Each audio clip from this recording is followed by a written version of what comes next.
जय हिंद प्यारे बच्चों। आज का वीडियो बहुत ही खास है क्योंकि आज हम स्टैटिस्टिक्स टॉपिक के कुछ और इंपॉर्टेंट सम्स को डिस्कस करेंगे। हम इस वीडियो में सम्स के साथ साथ उनके जो फॉर्मूले हैं, जो कॉन्सेप्ट है, हम उसको आपको बताते हुए चलेंगे। मेरे इस वीडियो को बनाने का उद्देश्य यह है कि मेरे पास कई बच्चों के मैसेज आए हैं, फोन आए हैं कि सर स्टैटिस्टिक्स टॉपिक पे जो कंटेंट है मार्केट में बहुत कम अवेलेबल हैं। उन्हीं की समस्या को ध्यान रखते हुए आज हमने इस वीडियो की शुरुआत किया है। हमने उन इंपॉर्टेंट सम्स को यहाँ पे बात करेंगे जो कि हमारे एनडीए के एग्जाम के लिए बहुत ही मोस्ट इंपॉर्टेंट होते हैं। अगर आपने आज का वीडियो देख लिया है तो यकीनन आपको कोई भी कॉन्सेप्ट, कोई भी शॉर्ट ट्रिक, कोई भी फार्मूला स्टैटिस्टिक्स का आप मिस नहीं कर पाएंगे और यकीनन आप एग्जाम में सवालों को सॉल्व भी कर पाएंगे। ठीक है बच्चों, स्टार्ट करते हैं स्टैटिस्टिक्स टॉपिक का कुछ इंपॉर्टेंट सम्स और उनके जो बेसिक जो शॉर्ट ट्रिक्स जो फार्मूले हैं उसके बारे में। यहां पे देखेंगे, यहां पे दिया गया है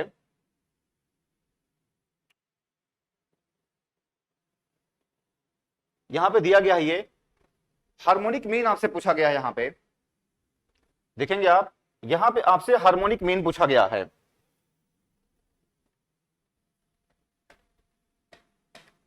आपसे पूछा गया हार्मोनिक मीन के बारे में। देखिए, मेरा जो उद्देश्य ये है कि मैं आपको यहां पे क्वेश्चन के साथ साथ जो हार्मोनिक मीन होता है कैसे निकाला जाता है, उसका फार्मूला क्या होता है, मैं उसके बारे में आपको बताना चाह रहा हूं। यहां पे हमारी स्पीड कम रहेगी, उसकी वजह यह है कि जो हर एक कॉन्सेप्ट होता है उसको हम आपको बताते हुए चले, ये मेरा उद्देश्य है। हार्मोनिक मीन आप देखेंगे कैसे आप निकालेंगे हार्मोनिक मीन के बारे में।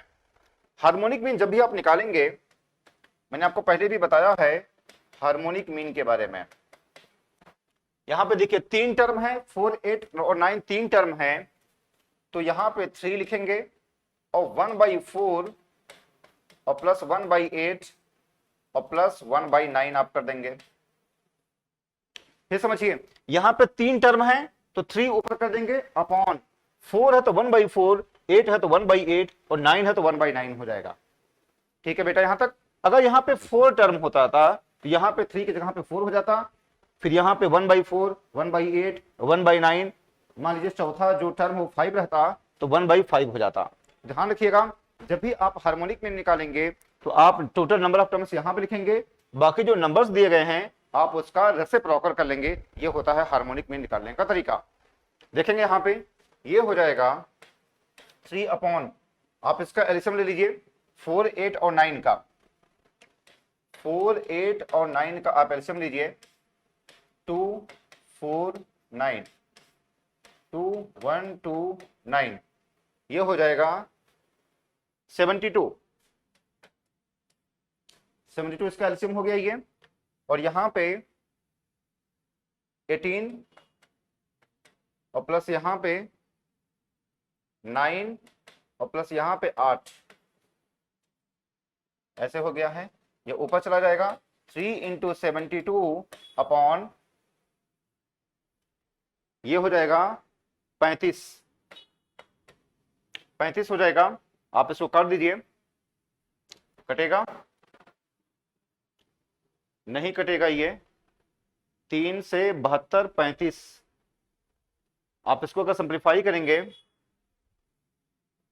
नहीं कट रहा है, तो इसका जो आंसर आएगा वो 6.17 हो जाएगा। क्योंकि डेसिमल में इसको आप निकालेंगे, इसका जो आंसर हो जाएगा वो 6.17 हो जाएगा। आप इसको नोट कर लीजिए।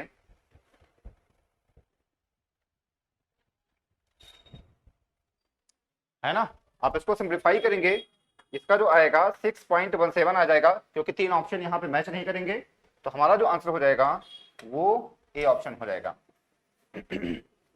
समझिए यहाँ पे क्या किया गया है। जब भी हार्मोनिक मीन कहा जाएगा आपसे निकालने के लिए, तो आप देखेंगे 4, 8, 9 तीन टर्म है, 3 को आप ऊपर करेंगे अपॉन 4, 8, 9 का आप उसका रेसिप्रोकल कर लेंगे 1/4 प्लस 1/8 प्लस 1/9। आप इसको सॉल्व करेंगे 6.17 आ जाएगा। ये हमारा आंसर हो जाएगा। अगर 4 टर्म रहेंगे तो आप क्या करेंगे, 4 ऊपर लिख देंगे, बाकी 1/4, 1/8, 1/9। अगर चौथा टर्म अगर 5 हो जाता है तो 1/5 करेंगे। इस तरीके से आप सॉल्व करेंगे। अगर 5 टर्म हो गए तो 5 हो जाएगा, बाकी यहाँ पे जो 5 नंबर्स हैं उसका आप रेसिप्रोकल कर देंगे। यही होता है हार्मोनिक मीन निकालने का तरीका। कोई भी अगर हार्मोनिक मीन पूछा जाएगा, देखो कभी कभी आपके एग्जाम में वेरिएबल्स दे देता है हार्मोनिक मीन निकालने के लिए, ए बी और सी डी के फॉर्म में भी हार्मोनिक मीन देता है निकालने के लिए, तो आप उसको घबराएंगे नहीं, आप इसी तरीके से उसको सॉल्व करेंगे हार्मोनिक मीन को। ठीक है, आगे बढ़ेंगे। ये देखिए यहां पे बहुत ही मोस्ट इंपॉर्टेंट है, ये बहुत ही मोस्ट इंपॉर्टेंट है।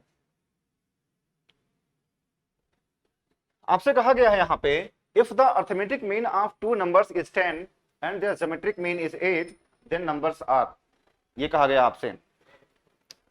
कहने का मतलब यह है कि अगर दो नंबर का जो समांतर माध्य है वो 10 दिया गया है, दो नंबर्स का जो समांतर माध्य है वो 10 दिया गया है, और उनका जो गुणोत्तर माध्य 8 दिया गया है, तो आपसे नंबर्स पूछा गया है। दो नंबर्स दिए गए हैं, उनका जो समांतर माध्य वो 10 है और उनका जो गुणोत्तर माध्य 8 है, तो दोनों नंबर्स आपसे पूछे गए हैं। तो कहने का मतलब है क्या बेटा, यहाँ पे अगर हम बात करेंगे समांतर माध्य, मान लीजिए दो नंबर है a प्लस बी है, दो नंबर है ये, तो a प्लस बी बाई 2, दो नंबर का समांतर माध्य ये होता है 10, ये 10 दिया है, तो a प्लस बी हो जाएगा ये 20 हो जाएगा। ये समांतर माध्य क्या होता है दो नंबर का, a प्लस बी बाई 2 होता है, ध्यान रखना। तो a plus b by 2 is equal to 10, तो a प्लस बी क्या दे देगा, 10 देगा। ये अगेन ये फर्स्ट कंडीशन हो गई। अगेन उनका गुणोत्तर माध्य यानी ए बी, ये क्या दिया गया है, 8 दिया है, तो ए बी हो जाएगा 64 हो जाएगा, ऐसे हो जाएगा। ठीक है, यहां तक आप समझ गए ये। तो आपसे पूछा क्या गया है, ए और बी की वैल्यू पूछा गया है। आपसे क्या पूछा गया है, ए और बी की वैल्यू पूछा गया है। ठीक है बेटा, तो आप करेंगे क्या, इन दोनों इक्वेशन को लीजिए। ठीक, ए बी देखेंगे आप यहां पे, ऊपर से आप करेंगे b क्या दे देगा, 20 माइनस ए दे देगा। अब यहां से आप आइए, b क्या दिया, 20 माइनस ए दे दिया, तो a 20 माइनस ए, ये हो गया। देखेंगे आप यहां पे, या फिर आप इसको ऐसे ना करें, ऐसा ना करें, आप सीधे a माइनस बी का आप स्क्वायर कर दीजिए। a माइनस बी का स्क्वायर जो होता है ये हो जाएगा ये हो जाएगा a प्लस बी का स्क्वायर और माइनस 4ab हो जाएगा। ये a माइनस बी का स्क्वायर क्या हो जाएगा, ये हम इसको सॉल्व करेंगे तो a square plus b square plus 2ab और माइनस 4ab यही हो जाएगा ये। ठीक, ये हो जाएगा। अब a प्लस बी का स्क्वायर, ये तो फॉर्मूला होता है। अब a प्लस बी का स्क्वायर कितना हो जाएगा, a प्लस बी का स्क्वायर 400 हो जाएगा, माइनस 4ab, 4 इंटू 64, ये हो जाएगा 400, माइनस 4 चौक 16 और 256, 256 460 40 100 300 और 144 हो जाएगा। ये बात समझ, हम ए और बी के वैल्यू निकाल रहे हैं, ने वही किया है। तो a माइनस बी कितना हो जाएगा, ये क्या हुआ, a माइनस बी का होल स्क्वायर, तो a माइनस बी क्या दे देगा, ये 12 दे देगा ये। ठीक है बेटा, ये 12 दे देगा ये। हमने कुछ नहीं करना, हमें a और b के वैल्यू निकालना है। इसको आप थर्ड इक्वेशन मान लीजिए, ऐसे कर लीजिए। तो फ्रॉम फर्स्ट एंड थर्ड क्या करेंगे, from first and third, from first and third, ऐसे कर लीजिए। अब देखिए a प्लस बी यहां पे है, एक ये है और एक ये है, यही है फर्स्ट और थर्ड। ठीक है बेटा, इसको जरा ऊपर कर दें, यही है फर्स्ट और थर्ड। देखिए यहां पे फर्स्ट और थर्ड, यहां पे b और b कैंसिल हो गया ये, तो 2a, b और b कैंसिल हो जाएगा, 2a ये दे देगा 32, तो a कितना दे देगा, 16 दे देगा, a 16 दे देगा ये। तो हमारा जो आंसर हो जाएगा वो बी ऑप्शन हो जाएगा। ठीक है, इतनी बातें। अब फिर से आप देख लीजिए क्या करना है। यहां पे आपसे कहा गया अर्थमेटिक मीन, ऐसे काफी इंपॉर्टेंट सवाल है। अर्थमेटिक मीन दिया गया है 10 दिया है, ज्योमेट्रिक मीन 8 दिया, तो नंबर्स पूछा गया है। तो अर्थमेटिक मीन क्या होता है, a प्लस बी बाई 2, जब भी दो नंबर दिए गए हों। कितना है, 10 हो जाएगा तो a प्लस बी 20 हो जाएगा। ज्योमेट्रिक मीन अगर दो नंबर दिए गए हैं तो root a b is equal to 8 हो जाएगा, तो ए बी 64 दे देगा। अब हमें ए और बी की वैल्यू निकालना है। ये फार्मूला होता है ए माइनस बी का होल स्क्वायर, ए प्लस बी का होल स्क्वायर माइनस 4ab। हमने इसको रख करके देखा, ए माइनस बी 12 आ गया। अब फर्स्ट और थर्ड को अगर आप ले लेंगे, ए और बी की वैल्यू अगर आप पुट करेंगे, तो हमारा जो आंसर हो जाएगा, ए की वैल्यू 16 दे देगा ये, और बी की वैल्यू कितना दे देगा, 4 दे देगा ये। तो हमारा जो आंसर हो जाएगा वो बी ऑप्शन हो जाएगा। ठीक, आपके एग्जाम के लिए बेहद इंपॉर्टेंट है, कई बार पूछा गया है इस पे आधारित सवाल। आगे बढ़ेंगे। ये देखिए, ये फिर आपसे कहा गया है, यहां पे देखिए क्या कहा गया है। यहां पे कहा गया है, इफ द ज्योमेट्रिक मीन, क्या कहा गया बेटा यहां पे, geometric mean of two numbers is 8 and harmonic mean 6.4 numbers पूछा गया है। यहां पे क्या कहा गया है, ज्योमेट्रिक मीन जो दिया गया है वो 8 दिया गया है, हार्मोनिक मीन 6.4 दिया है। तो आपसे नंबर्स के बारे में पूछा गया है। तो कुछ नहीं करना है, आपको करना क्या है, देखेंगे यहां पे। देखिए, geometric mean root a b, ये कितना है, 8 है, तो ए बी कितना दे देगा, 64 दे देगा। ये फर्स्ट इक्वेशन हो गया। अब क्या है हार्मोनिक मीन, हार्मोनिक मीन का मतलब ये है दो नंबर का, तो 2/1/a और प्लस 1/b, ये कितना है, 6.4 है। ये कितना है, 6.4 है। इसको आप सॉल्व कर लीजिए, ये है इसका हार्मोनिक मीन। इसको आप अगर सॉल्व करेंगे तो 2ab upon 2ab upon a plus b 6.4, ये क्या हो जाएगा, सेकंड इक्वेशन हो जाएगा। अच्छा देखो, अब आपके पास दो इक्वेशन दिए गए हैं। यहाँ पे आपके पास क्या है, दो इक्वेशन दिए गए हैं।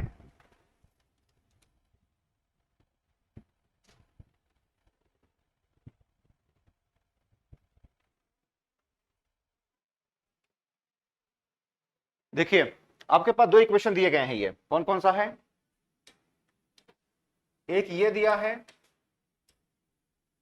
और एक ये दिया है, ये दो दिए गए हैं। अब हमें ए और बी की वैल्यू चाहिए, और ए और बी क्या है, ऑप्शन में दिया है, तो आपको कुछ नहीं करना है, या तो आप डिटेल में जाकर के सॉल्व करें, या फिर हम इसको बाई ऑप्शन से भी सेटिस्फाई कर सकते हैं। तो आइए अगर हम देखें फर्स्ट ऑप्शन को, फर्स्ट ऑप्शन तो देगा नहीं, ए बी 64 है, 2 और 8 यहाँ पे है, तो अगर मल्टीप्लाई करेंगे तो 16 दे देगा ये तो हो नहीं सकता है ये। ठीक है बेटा, यहां तक। आइए 4 और 16 हम रखते हैं, 4 और 16 दे रहे हैं, तो ये तो सेटिस्फाई हो रहा है, 64 ही तो दे रहा है। अगर यहाँ पे अगर हम रखें, अगर हम यहाँ पे रखें 2ab 2 4 16 अपॉन 16 4 20, इससे कट गया, हाँ 6.4 दे रहा है, इसका मतलब सेटिस्फाई हो रहा है, हमारा आंसर 4 और 16 हो जाएगा। ठीक है बेटा, यहां तक फिर समझिए। ज्योमेट्रिक मीन कितना है, 8 दिया है, तो under root a b is equal to 8 हो जाएगा, क्योंकि दो नंबरों की बात किया गया है, तो ए बी क्या हो जाएगा, 64 हो जाएगा यहाँ पे। हार्मोनिक मीन क्या है, 6.4 है, मैंने बताया हार्मोनिक मीन के बारे में, 2/1/a प्लस 1/b, आप इसको सिंप्लीफाई करेंगे तो 2ab upon a plus b 6.4 हो जाएगा। अब हमने बाई ऑप्शन से बारी बारी इसको हमने चेक किया कि कौन सा जो है ऑप्शन सेटिस्फाई करेगा। अगर हम बी ऑप्शन रख रहे हैं तो दोनों इक्वेशन सेटिस्फाई हो जा रहा है, वही हमारा आंसर हो जाएगा। ठीक है, जितने भी आज के सवाल हैं बहुत ही दमदार हैं। अगर आपने आज का वीडियो देख लिया है, यकीनन आपको स्टैटिस्टिक्स के सवाल कभी गलत नहीं होंगे। मैंने इसके पहले भी आपको 2 वीडियो बना करके दिए हैं, और उसमें मैंने आपको फुल कंटेंट दिया है। मैं आपको क्वांटिटी एजुकेशन की जगह पे क्वालिटी एजुकेशन प्रोवाइड करवाने की मैं कोशिश करता हूं। ठीक है, आगे बढ़ेंगे। ये देखिए, यहां पे क्या कहा गया है, ये एनडीए 98 का है, एनडीए 98 का है, ये तो काफी पुराना है, लेकिन आपके जो सवाल है वो इंपॉर्टेंट है, कई बार पूछा गया है। देखेंगे आपके पास जानकारी क्या है, जानकारी है बेटा मीन और मीडियन दिया है, 8.9 और 9 दिया है, तो आपसे मॉड पूछा गया है। कहने का मतलब क्या है, मीन दिया है, मीडियन दिया है, आपसे क्या पूछा गया, मॉड पूछा गया है। मेरी बात समझ नहीं है? ठीक, इस तरीके से आपको करना है।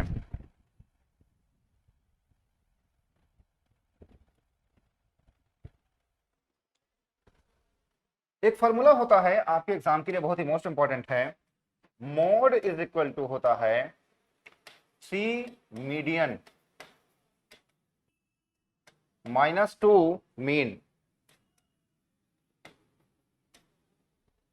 ये बहुत ही मोस्ट इंपॉर्टेंट फार्मूला है, कई बार पूछा गया है।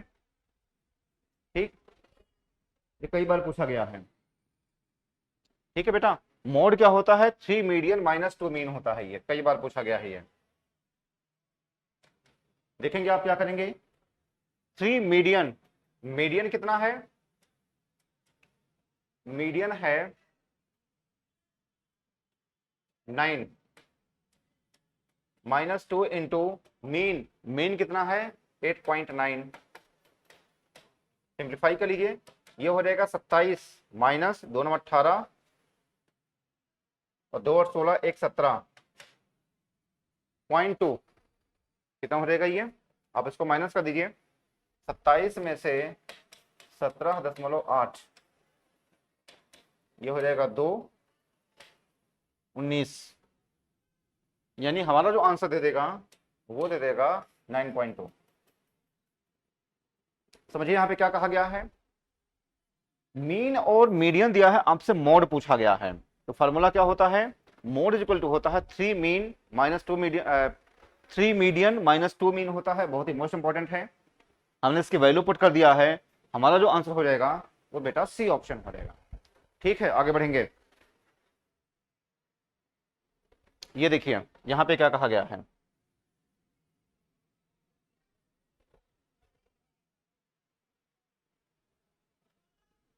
ये देखिए यहां पे क्या कहा गया है, आपसे कहा गया है यहां पे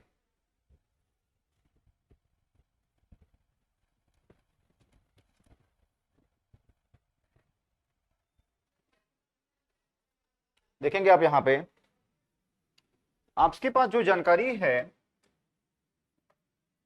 आपसे कहा गया है सिग्मा एक्स आई, आपके पास जो जानकारी है यहां पे आपसे पूछा गया regression coefficient B x y पूछा गया है।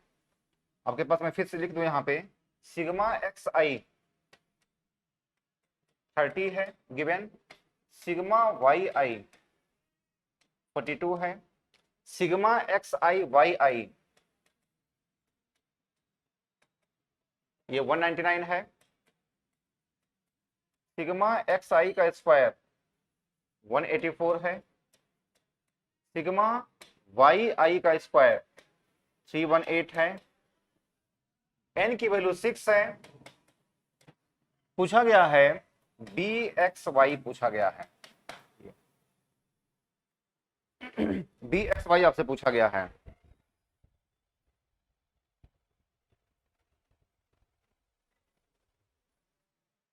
ठीक है, आपसे पूछा गया है रिग्रेशन कोफिशिएंट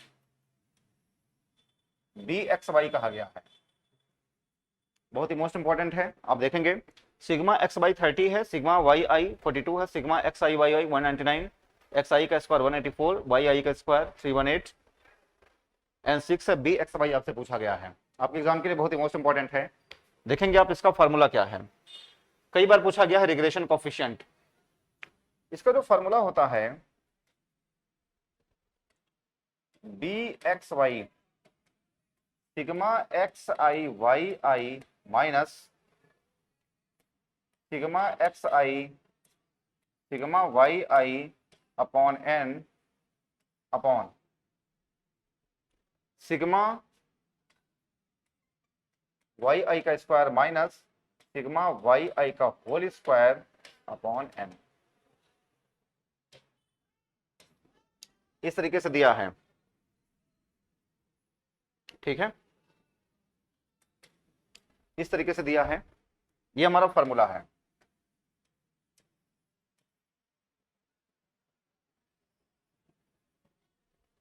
ये हमारा फॉर्मूला है। क्या फॉर्मूला है? B x Y. इंपॉर्टेंट क्या है? बी एक्स वाई, देखो याद करना बड़ा महत्वपूर्ण है। बी एक्स वाई पूछा गया है तो ध्यान रखना, अगर एक्स वाई पूछा गया है तो यहां पे अगर वाई है तो यहां पे वाई का टर्म होगा सिग्मा वाई आई का स्क्वायर माइनस सिग्मा वाई का वाई आई का होल स्क्वायर बाई एन, ये कहा गया है। ठीक है, इतनी बातें तो ध्यान रखना। जब भी आपसे पूछा जाएगा बी एक्स वाई तो आप क्या करेंगे?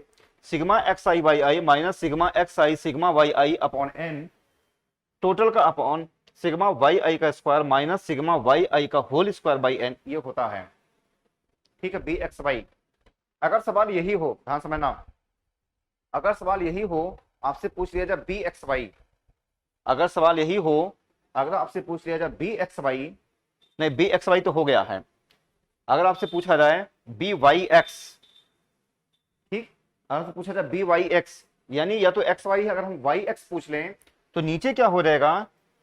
सिग्मा एक्स आई का स्क्वायर माइनस सिग्मा एक्स आई का होल स्क्वायर बाई एन, इस तरीके से हो जाएगा। ठीक है बेटा, यहां तक जो मैं कहना चाह रहा हूं, यहां पे बी एक्स वाई पूछा गया है तो नीचे क्या है? वाई का टर्म आएगा। आप उस लास्ट वाले पोर्शन को देखना, वाई है यहां पे। अगर आपसे पूछा जाएगा सिग्मा बी वाई एक्स, अगर आपसे कहा जाए बी वाई एक्स, क्या कहा जाए? B y x, y x अगर आपसे कहा जाए तो नीचे क्या हो जाएगा? एक्स का टर्म हो जाएगा। आप इतना ध्यान रखना। ठीक, आइए देखेंगे यहां पे, ऊपर कर दें इसको, देखिए अब देखेंगे यहां पे, ये हो जाएगा sigma x I Y i 199 minus sigma x i 30 sigma Y i 42 by n, n की वैल्यू कितनी है? 6 है। टोटल है ना, टोटल हो जाएगा सिग्मा वाई आई का स्क्वायर, वाई आई का स्क्वायर 318 माइनस माइनस है सिग्मा वाई का वाई आई का होल स्क्वायर यानी 42 का स्क्वायर अपॉन एन, यानी एन हो गया। अब आप इसको सॉल्व करेंगे, वही हमारा आंसर हो जाएगा। अब मेरी बात समझे, गुणा भाग अपना कर लेना। ठीक, फिर समझिए मैंने क्या यहां पे कहा गया है। ये क्वेश्चन दिया गया है, आपसे कहा गया regression coefficient B x y के बारे में, तो आप फार्मूला कौन सा लगाएंगे? ये इतनी इंफॉर्मेशन दिया गया है, फार्मूला आप क्या लगाएंगे? Regression coefficient B x Y, sigma x आई वाई आई माइनस सिग्मा एक्स आई सिग्मा वाई आई अपॉन एन, सिग्मा वाई आई का स्क्वायर माइनस सिग्मा वाई आई का होल स्क्वायर बाई एन। अगर यहाँ पे वाई है तो नीचे क्या हो जाएगा? वाई का टर्म आ जाएगा। अगर यही सवाल हो जाए बी वाई एक्स, अगर बेटा यही हो जाए, अगर आपसे पूछ लिया जाए बी वाई एक्स, अगर पूछ लिया जाए बी वाई एक्स अगर पूछ लिया जाए, ठीक, तो वही रहेगा सिग्मा एक्स आई वाई आई माइनस सिग्मा एक्स आई सिग्मा वाई आई अपॉन एन। नीचे क्या हो जाएगा? एक्स का टर्म हो जाएगा सिग्मा एक्स आई का स्क्वायर माइनस सिग्मा एक्स आई का होल स्क्वायर बाई एन हो जाएगा। ठीक है, ध्यान रखना कि अगर यहां पे x है तो नीचे भी क्या हो जाएगा? x का टर्म हो जाएगा। बाकी आप उसमें सीधे सीधे वैल्यू पुट करेंगे, वही हमारा आंसर हो जाएगा। ठीक है, तो आप इसको सॉल्व कर लेना, इसका जो भी आंसर आए वही हमारा आंसर हो जाएगा। ठीक है, आगे बढ़ा जाए, आगे बढ़ेंगे हम। वेरिएंस, वेरिएंस कहा गया है यहां पे,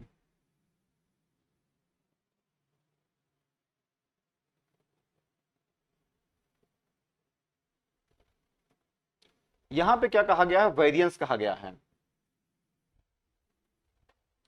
ठीक है बेटा, यहां पे जो कहा गया है, ये कहा गया है वेरिएंस के बारे में। ठीक है, तो वेरिएंस का फॉर्मूला क्या होता है मैंने आपको बताया है, वेरिएंस का फॉर्मूला मैंने आपको बताया है,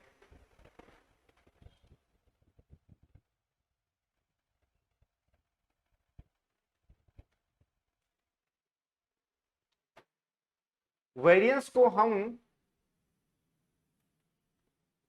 जो लिखते हैं वो जो लिखते हैं उसको हम सिग्मा स्क्वायर से लिखते हैं वेरिएंस को, ठीक। और इसका जो फार्मूला होता है वेरिएंस, वेरिएंस का जो फार्मूला होता है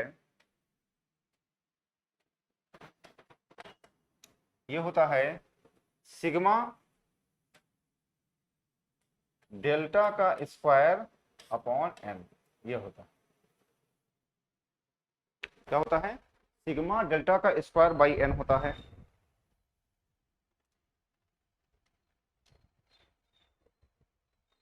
वेर वेर डेल्टा होता है मॉड एक्स माइनस एम, ये होता है ना। ये क्या होता है, इस तरीके से होता है, देखिए। और एम है क्या, एम जो है मीन है, एम क्या है, मीन है। फिर समझिए ये फार्मूला होता है क्या, वेरिएंस, ये वेरिएंस का फार्मूला होता है।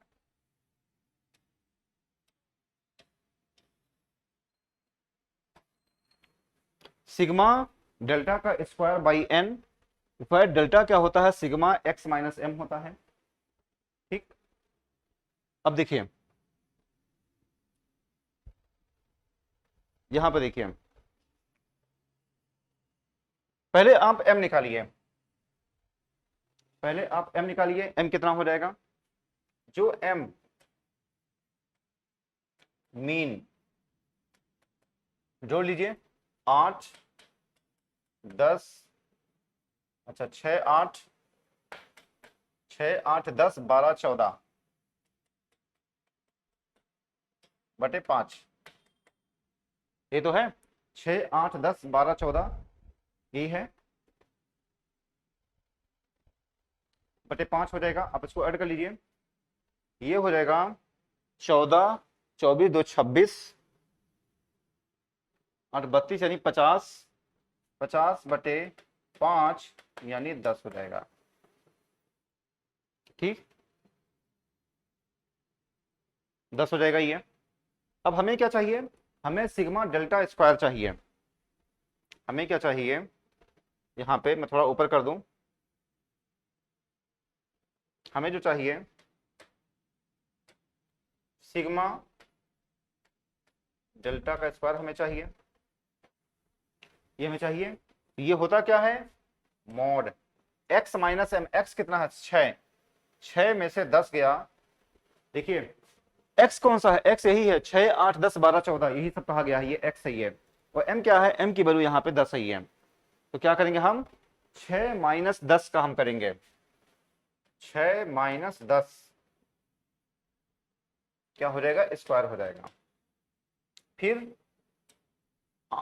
8 माइनस 10 स्क्वायर, फिर 10 माइनस 10 का स्क्वायर, फिर 12 माइनस 10 का स्क्वायर, और फिर हो जाएगा ये 14 माइनस 10 का स्क्वायर हो जाएगा ये, क्योंकि डेल्टा का स्क्वायर कहा गया है। मैं आपको क्यों इतना धीरे धीरे बता रहा हूं, उसकी वजह यह है कि आपको मैं सिखाना चाहता हूं। देखो पहले सीखना बहुत जरूरी है, स्पीड तभी आपकी मेंटेन होगी जब आपको बेसिक समझ हो। मैं यहाँ पे जल्दी जल्दी आपको बता दूं और आप समझ ना पाए, इसका कोई फायदा नहीं है। मेरा उद्देश्य यह है कि जो स्टैटिक्स में कंटेंट कम है मार्केट में, इसे मैं आपको धीरे धीरे बता रहा हूँ, समझाते हुए चल रहा हूँ। बहुत सारे स्टूडेंट्स के मेरे पास मैसेज आए हैं, फोन आए हैं कि स्टैटिक्स पे हमारा एक बढ़िया सा वीडियो बनाइए। इसीलिए मैं यहाँ पे धीरे धीरे बता रहा हूँ, हर एक चीज मैं समझा रहा हूँ, ताकि आपको कोई भी किताब ना पढ़नी पड़े और इसी से आपका काम हो जाए, ठीक। ये क्या हो जाएगा यहाँ पे, 6 माइनस 10 यानी 4, 4 का स्क्वायर 16, और प्लस 2 2 यानी 4 हो जाएगा, और प्लस 0 हो जाएगा, और प्लस 4 हो जाएगा, और प्लस 16 हो जाएगा। आप इसको ऐड कर लीजिए, 16 4 32, नहीं 16 4 20, 20 4 24, 36 10 40 हो जाएगा। तो जो सिग्मा स्क्वायर हो जाएगा, ये सिग्मा स्क्वायर देखिए होंगे, कितना हो जाएगा 40 और टोटल है 5 यानी 8 हो जाएगा। हमारा जो आंसर हो जाएगा बेटा वो हो जाएगा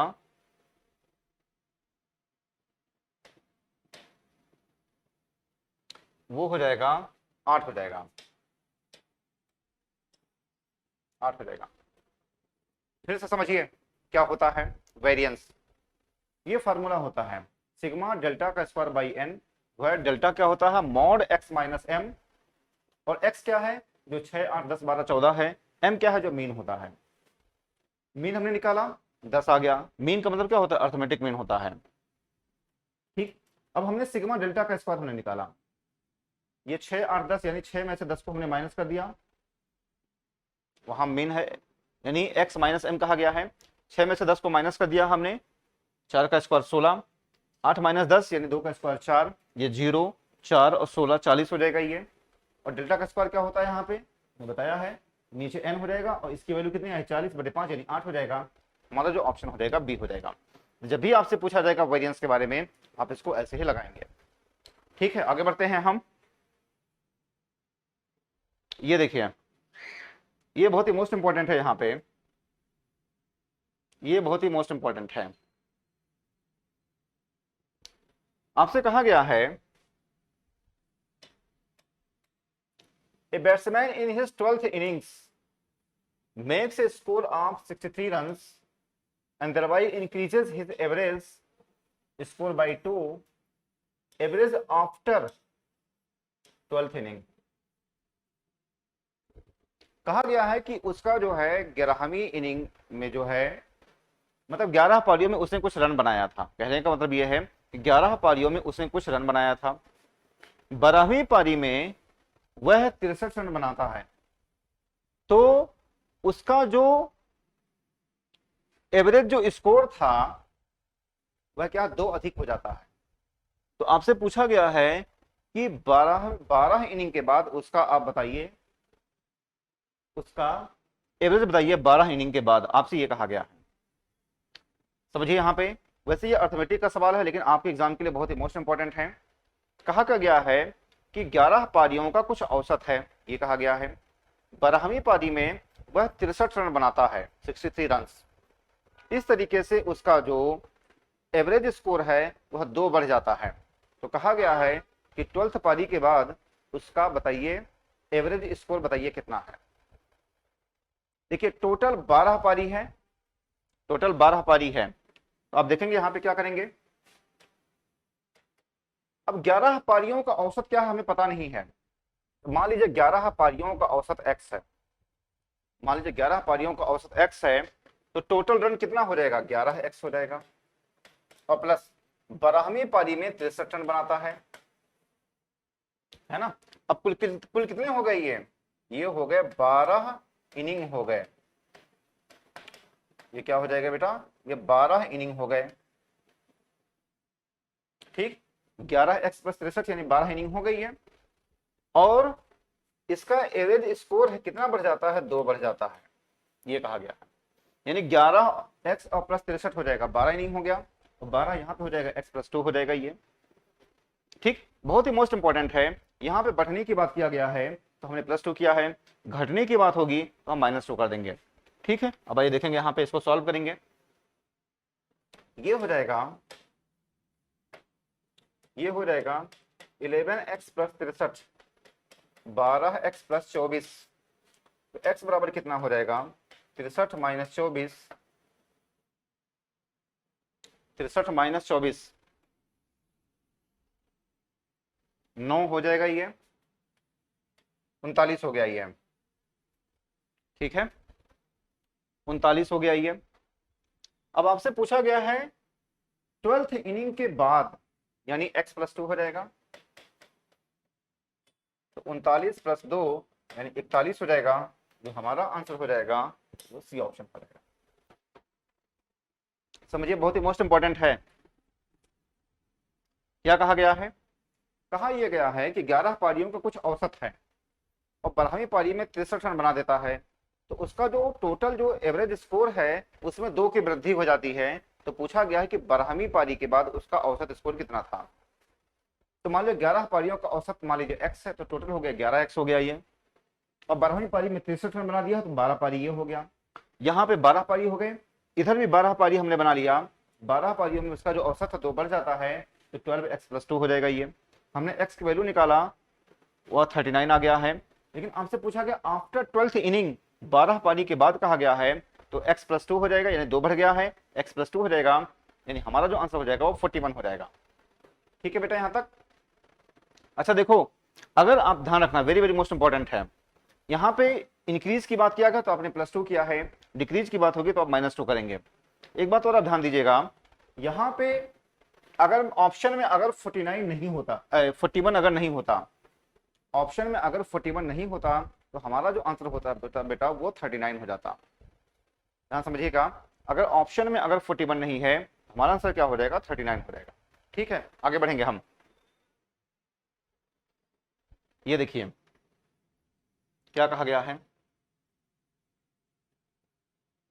ये भी इंपॉर्टेंट है, ये भी इंपॉर्टेंट है। आपसे ये कहा गया है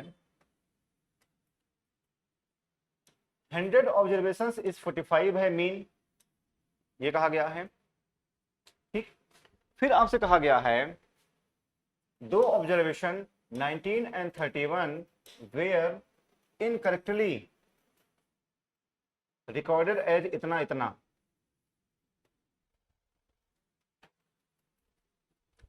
कहने का मतलब यह है कि जो 100 ऑब्जर्वेशन थे उनका जो मीन है 45 है, इन्हीं 100 में से 2, 19 और 31 को गलती से 91 और 13 कर दिया गया है।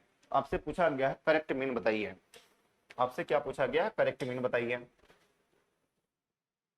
समझिए आपसे क्या कहा गया है, 100 ऑब्जर्वेशन है, उनका जो एवरेज है वह जो है मीन है 45 है। इन्हीं में से 2 ऑब्जर्वेशन जो कि 19 और 31 हैं, गलती से 19 की जगह पे 91 हो गया है और 31 की जगह पे 13 हो गया, यानी पलट दिया गया है। 19 की जगह पे 91 हो गया है और 31 की जगह पे 13 हो गया है। तो आपसे पूछा गया करेक्ट मीन बताइए। तो कुछ नहीं करना है यहाँ पे, कुछ नहीं करना है यहाँ पे, करेक्ट मीन। देखिए 100 टोटल है और 2 मीन कौन से हैं जो सही वाले हैं, 19 और प्लस 31। गलती से क्या हो गया है, 91 और 13 हो गया है। नीचे कितना है, ये 100 है ये। देखिए जब भी गलती से कहा जाता है तो यहां पे आप माइनस कर देते हैं। आप मेरी बात समझ लीजिए, जब भी गलती की बात होगी कि गलती से ये कह दिया गया है, तो ध्यान रखना जो भी गलती से कहा गया है उसको आप माइनस कर देंगे, इस बात का आप ध्यान रखना। ठीक है बेटा यहां तक, इसको आप सॉल्व कर लीजिए, इसको आप सॉल्व कर लीजिए। देखेंगे यहां पे क्या आएगा, ये जो हमारा जो आएगा ये 4550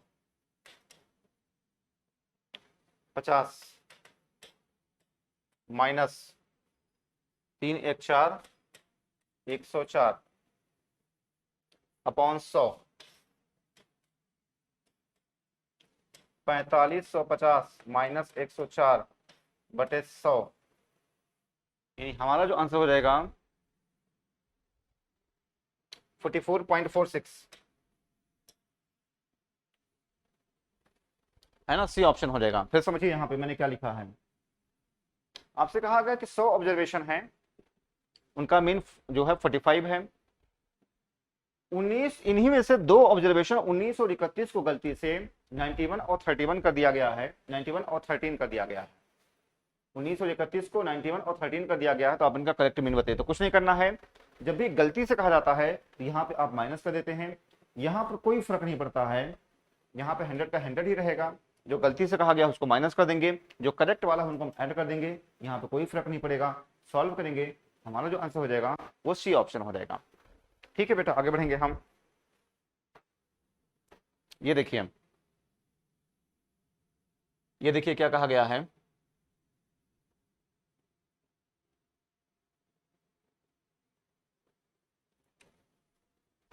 बहुत ही मोस्ट इंपॉर्टेंट है। आपसे कहा गया ए पाई चार्ट, क्या है बेटा, ये पाई चार्ट है, पाई चार्ट है ये। A pie chart is to be drawn for representing the following data items of expenditure, number of families, education 150 है, फूड एंड क्लोथिंग 400 है, हाउस रेंट 40 है, इलेक्ट्रिसिटी 250 है, मिसलेनियस 160 है। वैल्यू ऑफ सेंट्रल एंगल पूछा गया है, value of central angle for food and clothing. ये chart दिया गया है, पाई चार्ट का सवाल है, वेरी वेरी मोस्ट इंपॉर्टेंट है। ठीक है, समझिए पाई चार्ट के बारे में, central angle, food and clothing, यानी आपसे 400 के बारे में कहा गया। ठीक है बेटा, 400 के बारे में पूछा गया है। तो ध्यान रखना, जब भी एंगल निकालने की बात होगी तो हम 360 से माइनस कर देते हैं। जब भी हम एंगल निकालने की बात होती है तो हम 360 से माइनस कर देते हैं। जब परसेंटेज निकालने की बात होती है तो हम 100 से डिवाइड कर देते हैं। ठीक, जैसे आप मेरी बात समझ गई हैं, जब भी एंगल निकालने की बात होगी आप 360 से डिवाइड कर देना।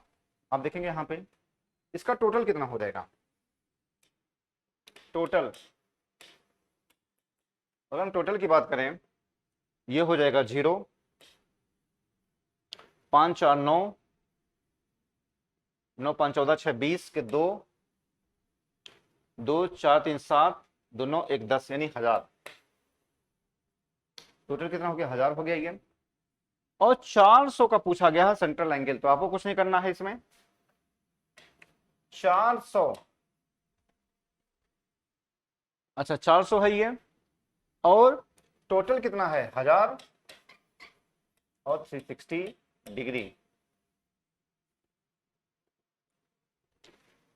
400 अगर से देखो, अगर आपसे मतलब ये है कि 400 में 400 का पूछा गया है और टोटल 1000 है, तो हम क्या करेंगे 360 से हम जो है मल्टीप्लाई कर देंगे। ठीक है, क्योंकि एंगल आपसे पूछा गया है। तो ध्यान रखना, कहने का मतलब ये है कि यहाँ पे 400 तो यहाँ पे 1000 हो जाएगा ये, बाकी 360 से मल्टीप्लाई कर देंगे। आप इसको सॉल्व करिए, 2 0 कट गया, जैसे ये कट गया, तो ये हो जाएगा 144 डिग्री, 144 डिग्री, ये हमारा आंसर हो जाएगा। ठीक है, इतनी बातें समझ गए हैं। जैसे एग्जाम्पल के लिए समझ लो, पहले एग्जाम्पल के लिए, एग्जाम्पल आपसे कहा जाए कि 20 डिग्री को परसेंट में कन्वर्ट करें, 20 डिग्री को परसेंट में कन्वर्ट करें, तो आप करेंगे क्या, 20 डिग्री है तो 20/360 हो जाएगा और इंटू 100 हो जाएगा, है ना। यानी ये हो जाएगा, जो भी आएगा ये इसे कट गया, 18, 100/18% हो जाएगा ये। समझिए फिर से, 20 डिग्री को परसेंट में कन्वर्ट करिए, तो 20 डिग्री का मतलब हो जाएगा 20/360 इंटू 100, सॉल्व करने पर जो भी आए। इसी तरीके से आपसे ये भी कह सकता है, इसी तरीके से ये भी कह सकता है यहां पे कि 25% को एंगल में कन्वर्ट करो, एंगल में बदलो, आपसे ये कह सकता है 25% को एंगल में बदलो। तो आप क्या करेंगे बेटा, यहाँ पे 25/100 हो जाएगा और इंटू 360 हो जाएगा, इस तरीके से, है ना। जो चीज का पता है आप उसको ध्यान में रखेंगे। 25% को एंगल में बदलिए, तो 25% का मतलब 25/100 इंटू 360 हो जाएगा ये। ऊपर कहा गया 20% को परसेंट में, 20% को 20 डिग्री को परसेंट में कन्वर्ट करिए, तो 20 डिग्री का मतलब हो जाएगा 20/360, और परसेंट में कन्वर्ट करने की बात हो रही तो यहाँ पे हो जाएगा 100 हो जाएगा ये। ऊपर वाले सवाल में क्या कहा गया है, ऊपर वाले सवाल में बेटा आपसे कहा गया है यहाँ पे कि 400 जो दिया गया है फूड और क्लॉथिंग, उसको आपको डिग्री में कन्वर्ट करना है, तो टोटल कितना है 1000 है ना, 1000 में 400 की बात हो रही है, तो 400 बटे 1000 इंटू 360, जो हमारा आंसर दे देगा वो 44 दे देगा। ठीक है बेटा, समझ गए हैं, ये आगे बढ़ेंगे। ये देखिए यहां पर भी दिया गया है, यहां पर भी दिया गया है।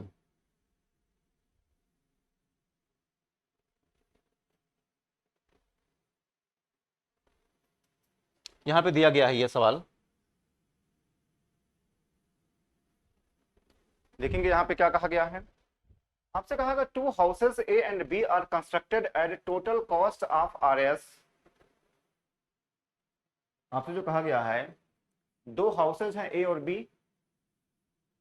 Constructed total of cost of इतना और इतना कहा गया है respectively. The expenditure on various items are distributed as shown in the pie diagram. Pie diagram as given below. Expenditure on materials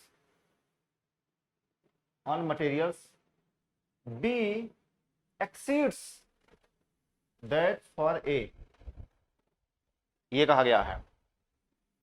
ठीक है, इतनी बातें। ए और बी जो है, जो कॉस्ट है इतना दिया गया है वहां पे, पाई डायग्राम यहां पे है। एक्सपेंडिचर ऑन मटेरियल्स की बात किया गया है यहां पे। बी और ए के बीच में जो मटेरियल्स है उसका जो डिफरेंस है आपसे ये पूछा गया है। तो मटेरियल्स का आप देखेंगे यहां पे 144 है और यहां पे मटेरियल्स 129.6 है। ये बात समझ रहे हैं कितना डिफरेंस है। तो 144 है, वो कितना है 129.6 है। तो कुछ नहीं करना है इसमें, आप करेंगे क्या, ए के लिए देखेंगे आप, ए के लिए कितना हो जाएगा 144 डिग्री अपॉन 360 डिग्री इंटू कितना, ए के बाद 5 जीरो, कितना हो जाएगा ये।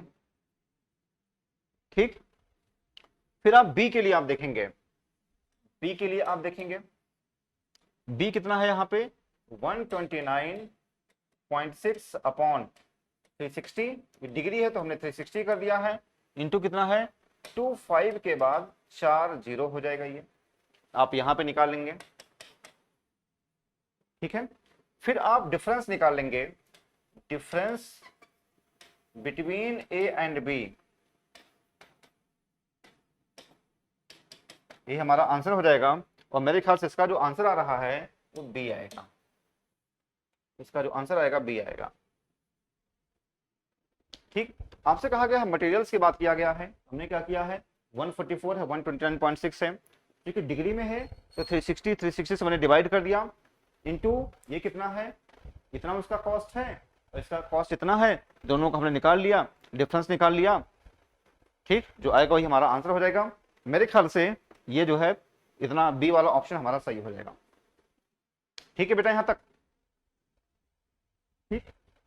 चलिए बच्चों आज बस यहीं तक, इसके बाद जो है हम जो है एक वीडियो में आपको और दूंगा जो कि आपके एनडीए के हिसाब से बहुत ही मोस्ट इंपॉर्टेंट रहेगा। ठीक है बेटा, चलिए आज बस यहीं तक। थैंक यू, जय हिंद, जय भारत।